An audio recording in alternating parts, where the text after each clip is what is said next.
कोई दो अलग अलग अब लोजपा की दुकान नहीं चलने जा रही है। तो केंद्रीय मंत्रिमंडल में बिहार से चिराग पासवान को जगह मिल सकती है।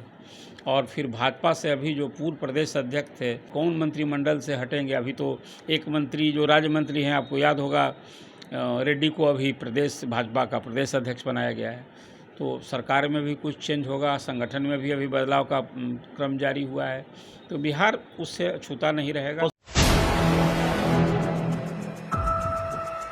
केंद्रीय मंत्रिमंडल के विस्तार को लेकर क्या जानकारी है, क्या खबर है आपको? देखिए, केंद्रीय मंत्रिमंडल विस्तार में मुझे लगता है कि बिहार में कुछ लोग उम्र के कारण या उनके परफॉर्मेंस के कारण कुछ लोग ड्रॉप हो सकते हैं और कुछ चेहरों की उनको जगह मिलेगी। अभी फ़िलहाल लगता है कि चिराग पासवान जो अभी एनडीए के फोल्ड में औपचारिक रूप से नहीं आए हैं, लेकिन उनका आना तय है।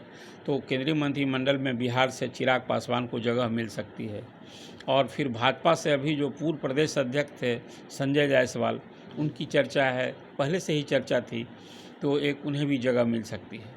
अब उसमें अभी ये तो प्रधानमंत्री और अमित शाह ही जानते हैं। आप जानते हैं कि अभी इनके पूरे कार्यकाल में कोई राजनीतिक फैसले कभी कोई बाहर कुछ, यही दोनों अंतिम फैसला लेते हैं और क्यास भर बात होती है।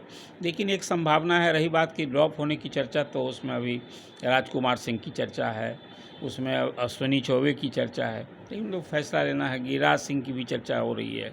अब उसमें कौन मंत्रिमंडल से हटेंगे। अभी तो एक मंत्री जो राज्य मंत्री हैं, आपको याद होगा, रेड्डी को अभी प्रदेश भाजपा का प्रदेश अध्यक्ष बनाया गया है।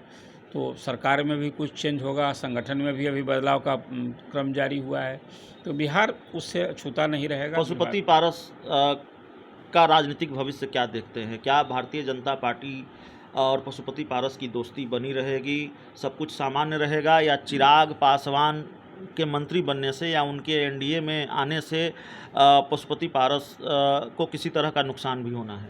ये पशुपति पारस ने रामविलास जी के निधन के बाद जो कुछ किया है, 5 सांसदों के साथ पार्टी में टूट हुई, तो अभी तो वो अपनी कुर्सी बचाने के लिए एनडीए के साथ हैं। मुझे बिल्कुल इसको स्पष्ट रूप से देखता हूँ। लेकिन जो जनमानस है, जो जनचर्चा है, या पीपुल्स परसेप्शन है कि चिराग का उनके जाति पर प्रभाव है। तो अभी जो पारस की बात आपने कही है, अभी तो अब ये तय करना है। अभी तो मुझे चर्चा ये थी कि पारस की पार्टी का भाजपा में विलय होगा, और पहले तो कोशिश भाजपा नेतृत्व चाहता था कि दोनों चचा भतीजा मिल जाएं, लेकिन चिराग भी अपनी जिद पर हैं। चिराग नहीं चाहते हैं कि अब वो पारस से वो फिर उनका हाथ मिलाएं और एक हो। और फिर सूरजभान को लेकर भी मतभेद है। चिराग की ये समझ है कि यदि सूरजभान पाला न बदले होते तो पार्टी में टूट नहीं होती। तो ये दो लोग को लेकर के, पारस को लेकर के और सूरजभान को लेकर चिराग को रिजर्वेशन है। रही बात, आपने आज ही देखा, कल मीडिया के लोगों से बात की चिराग ने, और वो कहा कि कुछ सीट को लेकर है। राजग से भाजपा के साथ जाने के पहले मैं चाहता हूं कि सीट के संबंध में भी तय हो जाए। वो चाहते हैं कि पहले की तरह उनके साथ भी 2-3 सीटें मिलें। और वो कौन सीट चाहते हैं, एक तो खुद की सीट है, जमुई से वो सांसद हैं, वो हाजीपुर से लड़ना चाहते हैं।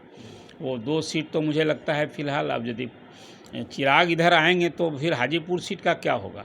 या हाजीपुर यदि चिराग लड़ेंगे तो पारस का जो जमुई का क्या होगा। तो जो पारस का आप सवाल कर रहे हैं, तो पारस का मुझे लगता है कि पारस को लेकर कोई भाजपा कोई दाव नहीं लगाएगी। और फिलहाल मुझे लगता है कि ड्रॉप नहीं भी करेगी तो उन्हें लाचारी में फिर भाजपा के साथ ही रहना होगा। कोई दो अलग अलग अब लोजपा की दुकान नहीं चलने जा रही है।